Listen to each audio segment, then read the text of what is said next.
Assalamualaikum. Assalamualaikum warahmatullahi wabarakatuh.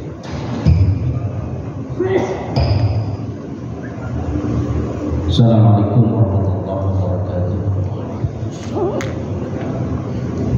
Alhamdulillah. Alhamdulillahirabbil alamin wa bihi nasta'in ala umuri dunya waddin. Wassalatu wassalamu ala asyrofil anbiya'i wal mursalin wa ala alihi wa sahbihi ajma'in. La ilaha illallah al-azimul halim. La ilaha illallah wa la syarika lahu. La ilaha illallah was samawati wal ardi wa la syarika lahu. A'udzu bi kalimatillahi tammati min syarri ma khalaq.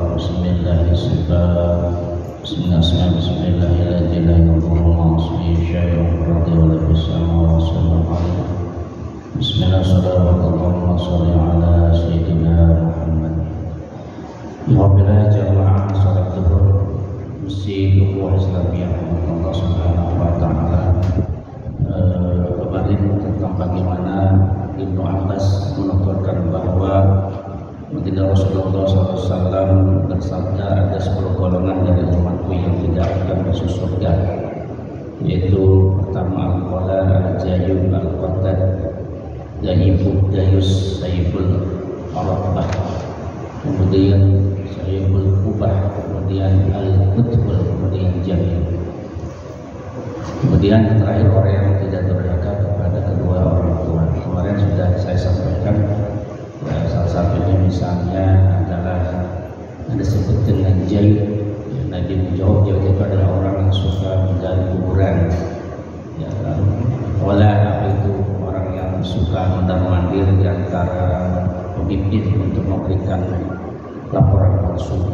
Ya, kemudian yang dimaksud dengan qattad, apa itu qattad? Ialah pemandu domba. Ya.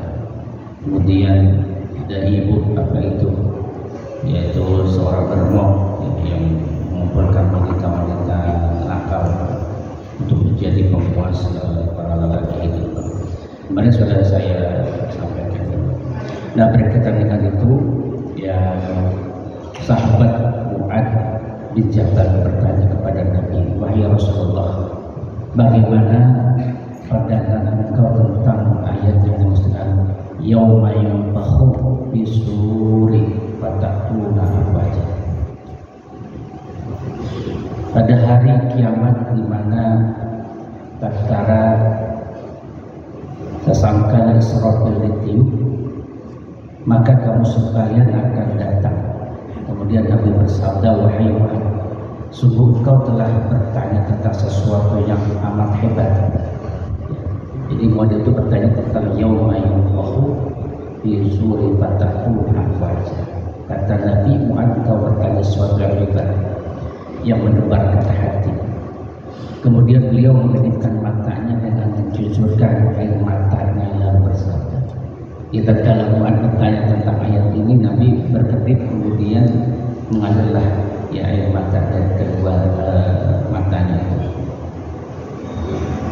Ketahuilah 10 golongan dari umat itu dikumpulkan pada hari kiamat dalam keadaan yang berbeda. Allah akan memisah-misahkan mereka dari golongan muslim dan akan menampakkan bentuk mereka sesuai dengan amaliyahnya di dunia. Ya. Jadi nanti itu tatkala dibangkitkan di yaumul akhir itu dibangkitkan dengan wujud yang berbeda-beda.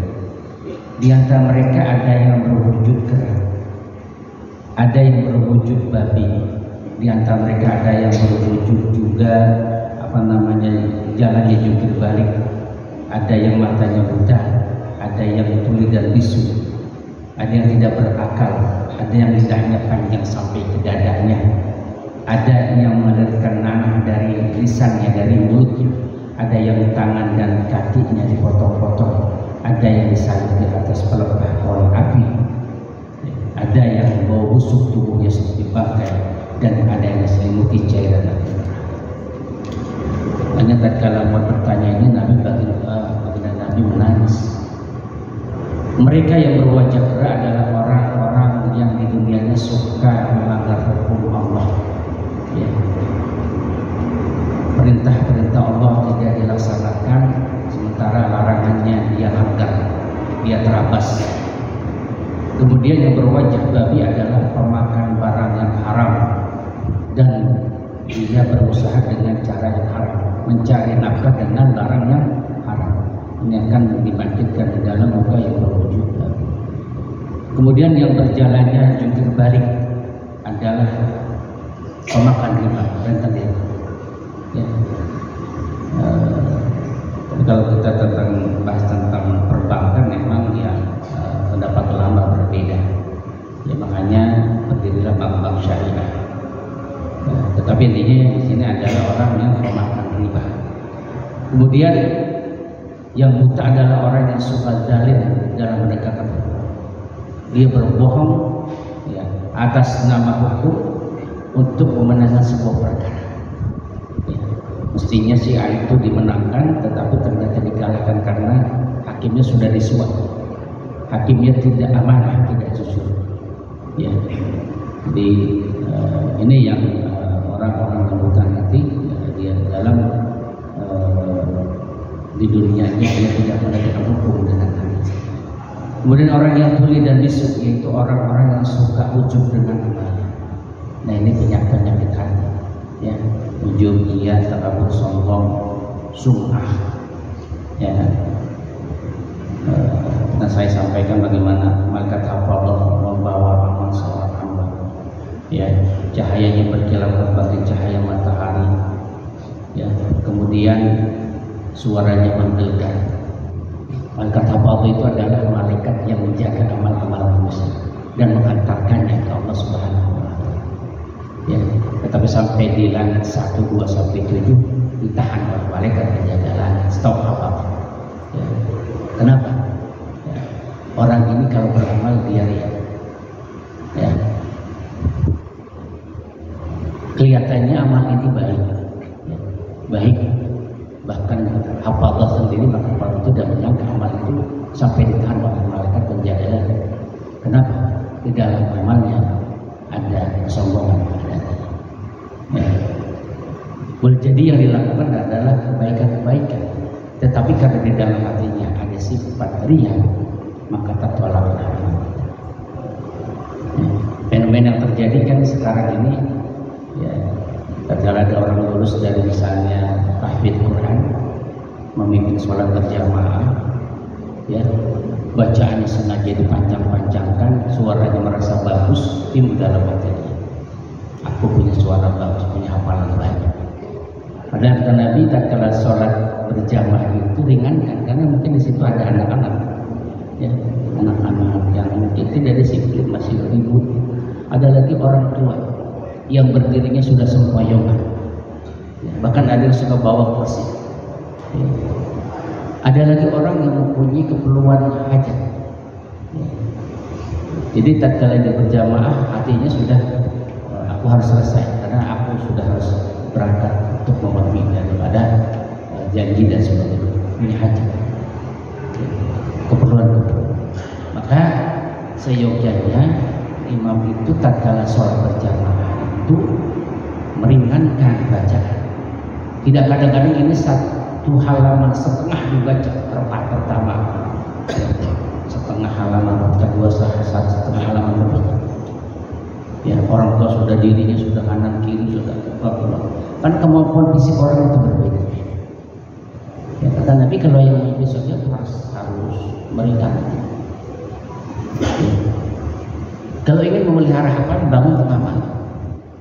Silakan sholat tahajud dengan suara dijaharkan, dengan bacaan yang dihafal. Silakan. Tatkala sholat sendiri, silakan. Mau 1 rakaat setengah juz boleh. Kan sendiri tidak ada. Tetapi tatkala sholat berjamaah, kata Nabi ringan. Ada anak kecil, ada orang-orang tua, ya. Bahkan ada yang sakit, ya. Jadi seorang imam itu harus bijak dalam dia melakukan amal yang ibadah. Ya. Apalagi tadi kalau ada riya, tatkala dia sholat berjamaah, merasa bacaannya hafalannya banyak, suaranya bagus, dipanjang-panjang. Ya. Ini kadang-kadang penyakit hati yang tidak disadari oleh kita. Kemudian orang yang menggunakan tinggi lisannya yang panjang sampai ke dada. Jadi lidahnya itu sampai ke dada. Inilah para ulama yang dia tidak menyatakan keilmuannya sesuai dengan aturan-aturan Allah. Ya, jual ayam. Ya, dia untuk perang digunakan untuk hal-hal yang misalnya memprovokasi, mengadu domba. Ya. Atau tukang dongeng. Ya. Wah. Ya. Sekarang kan ada fenomena terjadi pakai mukodam. Ya, itu leluhur saya. Itu Isra Mi'raj 70 kali istilah bersama. Kan yang masuk logika bagi Rasul aja Isra Mi'raj cuma 1 kali. Ini dia dalam semalam 70 kali dia bertemu dengan Allah. Di luar nalar. Nabi ada yang hatta min nabiyyin, penghulu para nabi, Sayyidul Anbiya. Itu Isra Mi'raj dalam hidupnya cuma sekali. Ini ada mengatakan kakekku leluhurku adalah wali Allah. Dia bertemu Allah 70 kali dalam semalam. Dan ini kan hoax. Ya, harus hati-hati ini. Ya. Ini yang mungkin kita harus sikapi fenomena yang terjadi saat ini. Ya, ada orang-orang yang bercerita tentang hal-hal yang di luar, ya, yang tidak berdasarkan syariat. Ya. Bagi yang mengatakan Habib yang jahil, yang bodoh itu lebih hebat dari 70 ulama yang alim. Kan masuk logika. Gimana kita mau belajar ilmu terhadap orang yang bodoh? Ya. Rukun sholat nggak tahu, syarat sah sholat nggak tahu, qiraatul Al-Quran juga tidak memenuhi syarat tajwid, makhrajul huruf dan seterusnya. Gimana kita mau bicara dengan mencari berguru kepada orang yang bodoh? Kan di luar nalar. Seorang Habib yang jahil bodoh itu lebih utama daripada ulama yang alim 70 kali pula 70 orang. Ini ya, katakan ini pendongeng-dongeng ya, tukang-tukang hoax ini ya nanti ya, akan dipajang oleh Allah Subhanahu wa Ta'ala. Ya, yang ucapannya bertolak belakang dengan amal, atau ya, dia mengatakan sesuatu ini tetapi perilakunya tidak sesuatu. Kemudian orang yang menggunting tangan dan kakinya adalah orang-orang yang suka menyakiti tetangganya. Nah, ini hati-hati juga ya. Jangan sampai kita sakiti tetangga kita kanan kiri. Ya, kalau ada rezeki, ya misalnya di pulang kampung ada wali-wali walaupun ada sedikit. Ya, itu akhlak seorang muslim seperti itu. Jangan sampai kita menyakiti daripada hati tetangga kita. Kemudian orang yang disalib di atas dahan pohon kayu neraka, itu adalah orang yang suka melaporkan kesalahan yang lain kepada penguasa. Dibuat-buat laporannya karena ketidaksukaannya kepada orang lain, ya. Atau itu jabatan yang paralel sama atau bawahannya diadu-adu karena tidak suka. Hati-hati itu. Ya. Mungkin orang yang terzalimi tidak akan melawan. Ya, tidak akan berupaya karena dia posisi misalnya dia di bawah.